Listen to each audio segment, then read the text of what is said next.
President of the Republic of Kenya, Rigathi Gachagua, Your Excellency, Governor, Kericho County, Dr. Eric Mutai, Majority Leader in the Senate, Aaron Cheruiyot, MP Sigawet Soin, our MCAs led by the Speaker, the clergy, wananchi tukufu, amchambo, ochamege, Bwana Yesu asifiwe. Your Excellency, nataka nianze kusema ya kwamba tumekukaribisha hapa kwetu Kericho, hasa Kipkok, Sigawet Ward.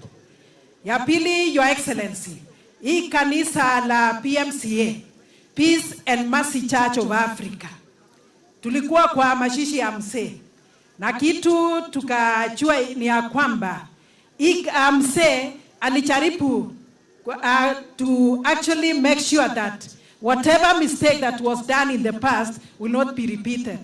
Hiyo ni kusema nini? Mzee aliona ya kwamba watu waliokoka kama wameoa mapipi mawili. Sasa akasema kanisa ingine wanakataa. Sasa mzee akasema, why don't we correct the past? Akaleta hii kanisa akuwe na mercy kwa wamama. Lakini tangu siku hizi hii kanisa kila mtu ako na pipi moja. Lakini kimole boyo sitagitungwanyi goeng. Kole sugonget kwanda kwa genge. So kimache keboiboichi kanisa.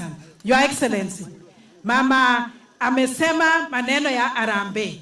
Ninapanga pamoja na mama wengine, huyo ni timu yangu, tukue na Harambee because allocation for the women reps is not enough to make sure that all these women and youth and people living with the disability are empowered. Kwa hivyo siku ya Harambee tumeongea na Aaron Cheruiyot, tulikuwa tumeongea siku ile inakaribia, tutakuita pamoja hata na rais tufanyie wamama Harambee kubwa sana ndio wakuwe empowered.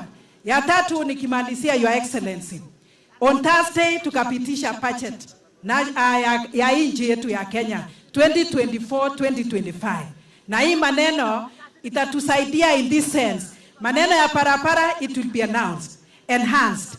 Hii parapara ya Kapsoit Sondu, siku ile mlikucha na rais Kericho, nikasema hata wamama wenye wako na mimba kupelekwa hospitali itakuwa shida. I pray that it will be a thing of the past. Tusiongee every time hii maneno ya Sondu. Sefo Aaron ametuelezea vile iko. Na hii maneno ya empowerment hapa kwetu ni agriculture. Tunaomba tusaidike sana kwa hii maneno ya agriculture. Finally, gender based violence ndio imetusumbua sana. Choose Your Excellency, hapa hii ward kuna mama alikatwa masikio na bwanake na akasema ati anisikisi tena, akakata masikio. Mimi kama mama county nakataa maneno ya gender based violence, na ninaomba Your Excellency, hii maneno ya security pia itusaidie. Naomba sana tuachane na wamama wafanye biashara, lakini nimewahimiza tena warudi nyumbani mapema.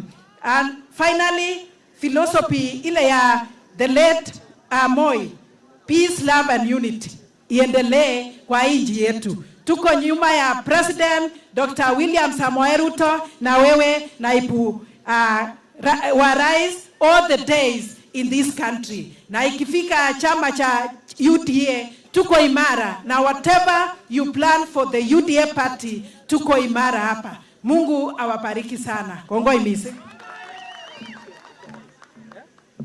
Asante sana. In a very special way, tunataka kumwita majority leader. Asante Aaron, ulianza kutuletea 1 million, ndio hii kazi imeanza. Asante kwa vile unatusimamia in everything in this country and in this county. Tuko nyuma yako pia. Karibu sana.